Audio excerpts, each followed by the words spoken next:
very warm welcome to my virtual audience, mentors and judges. I am Swarnika Bhati. Today through this video is going to share my views on the topic Importance of Emotional Health for a Happy Life. And the reason behind me choosing this topic is not the current trend, but I genuinely feel that this is the topic we should discuss today. And unfortunately, we don't. No matter how privileged your life is. And it also doesn't matter that you starve for food every day. The only thing matters is how you welcome your problems.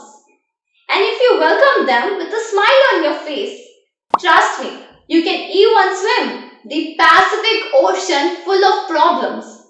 And that too, smoothly. Okay, time's up. You know what happened in this first 1 minute?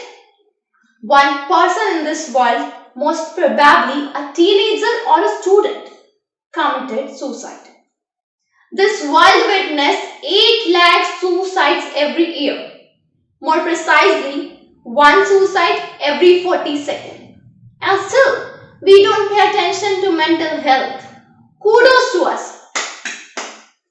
Glenn Close, an American actress, she once quoted that what emotional health requires is more sunlight, more candor, and most importantly, more unshamed conversation.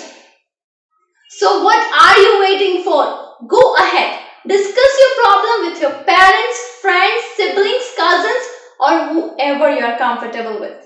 But remember, if you want to lend someone's ear to disclose your problem, please do not forget to be a shoulder for someone else too.